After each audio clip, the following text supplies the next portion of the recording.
পৃথিৱী দেখিলে মাত্ৰ এদিনৰ বাবে লগ পালে মাতৃক। সোণজনী একেবাৰে গ'লগৈ। পৃথিৱীৰ পোহৰ দেখি মাতৃহাৰা হৈ পৰিল এটি কণমানি।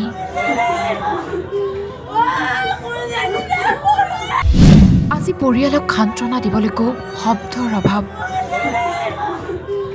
মৃত্যুৰ পূৰ্বে চিম্পীয়ে জন্ম দিলে এটি পুত্ৰ সন্তান।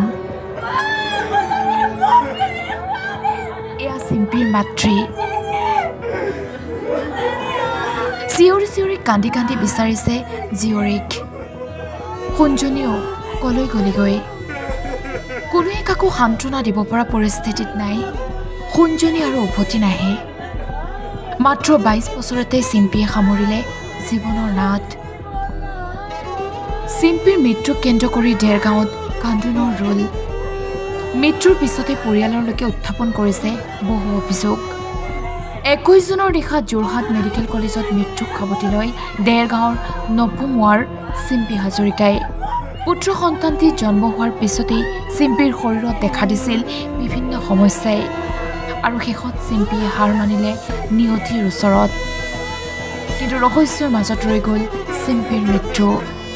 মোৰ ভণ্টি প্ৰায় 8 মহীয়া প্ৰেগনেঞ্চি আছিলে। তেখেতে ভাৰ্গৱ চলিহা নামৰ এজন চিকিৎসকৰ ওচৰত চিকিৎসা গ্ৰহণ কৰি আছিলে।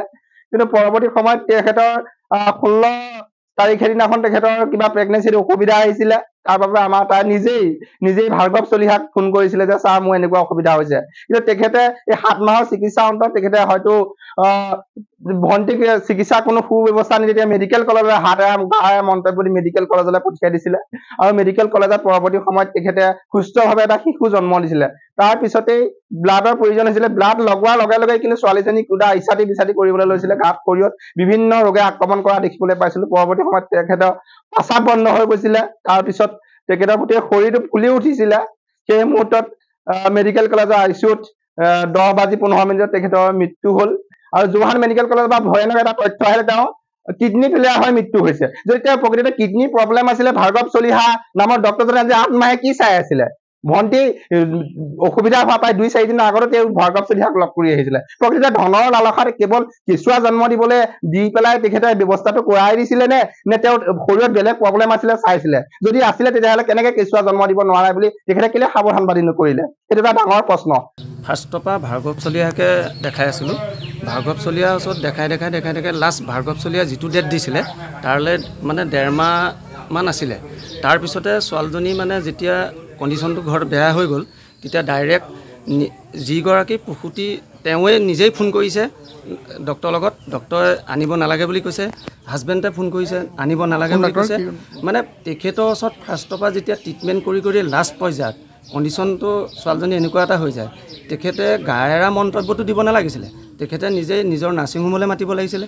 তেখেতে নিজে চোৱা চিতা কৰিব লাগিছিলে। 2 নম্বৰ কি বুলি ক'লে তেওঁ কি ক'লে? তেওঁ ক'লে যে মেডিকেলত ভৰ্তি কৰি দিয়ক, মোৰ ইয়ালৈ আনিব নালাগে, মেডিকেলত ভৰ্তি কৰি দিয়ক। তেখেতে প্ৰসূতিগৰাকীক তেনেকৈ ক'লে। ডাইৰেক্ট তেতিয়া মেডিকেল লৈ যোৱা হ'ল।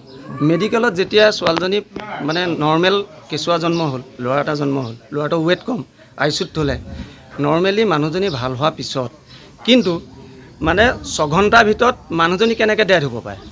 মানুহজনী কমপ্লিট হয় ৰং ট্ৰিটমেণ্ট হ'ব লাগিব, নহয় ব্লাড ইনফেকশ্যন হৈছে বুলি কৈছিলে, ব্লাড দিছিলে, হয়তো ব্লাড কিবা এটা মানে বিজুগুটি হ'ব লাগিব, মানে কিবা এটা নহয় কিবা এটা হ'ব লাগিব। কাৰণ নৰ্মেলি এজনী প্ৰসূতিয়ে এটা সন্তান জন্ম দিয়াৰ পিছত এদিন থাকি যোৱাৰ পিছত নিজেই খোজকাঢ়ি লেট্ৰিন কৰিব গৈছে, নিজেই ভাত খাইছে, তেনেকুৱা এজনী মানুহ 6 ঘণ্টাৰ ভিতৰত কেনেকৈ মৃত্যু হ'ব? কাৰণ যিটো টাইমত মেডিচিন ৱাৰ্ডলৈ নিছিলে সেইটো টাইমত লাষ্ট পৰ্যায়ত মেডিচিন ৱাৰ্ডলৈ তেওঁলোকে ট্ৰেন্সফাৰ কৰিব নালাগিছিলে। তেওঁলোকে অকণমান উন্নত মানদণ্ড চিকিৎসা দিব লাগিছিলে। কিন্তু মেডিকেলৰ গাফিলতি, ফাৰ্ষ্ট ভাৰ্গৱ চলিহা গাফিলতি। তেওঁ মানে গায়েৰা যে মন্তব্য দিলে, তেওঁ কিবা এটা জানিছিলে, তেওঁ গাৰ্জেণ্টক আগতীয়াকৈ ক'ব লাগিছিলে। তেওঁ ছোৱালীজনী যদি প্ৰথমৰ পৰা চাই আছিলে, তেওঁ পৰীক্ষা নিৰীক্ষা কৰি গাৰ্জেণ্টক জনাব লাগিছিলে গোটেই কথাখিনি যে ছোৱালীজনীৰ কণ্ডিশ্যনটো এইটো বা এনেকুৱা কণ্ডিশ্যন আছে। তেতিয়া অকণমান সজাগ হ'বলৈ হ'লহেঁতেন। তেখেতে একো নক'লে। লাষ্ট মমেণ্টত ছোৱালীজনী যেতিয়া ঘৰত অকণমান উইক হৈ যায়, তেতিয়া তেখেতক নিজেই ফোন কৰিছে। তেখেতে গায়েৰা মন্তব্য দিলে যে মোৰ ইয়ালৈ আনিব নালাগে, মেডিকেলত ভৰ্তি কৰি দিয়ক। তেখেতে সেই কথাটো ক'লে ডাইৰেক্ট মেডিকেল লৈ গ'ল মেডিকেলতো মানে এইটো গাফিলতি হ'ল মানে কমপ্লিট ৰং ট্ৰিটমেণ্ট মানে ডক্টৰ গাফিলতি জহতে আমাৰ আজি 22 বছৰীয়া এজনী ছোৱালী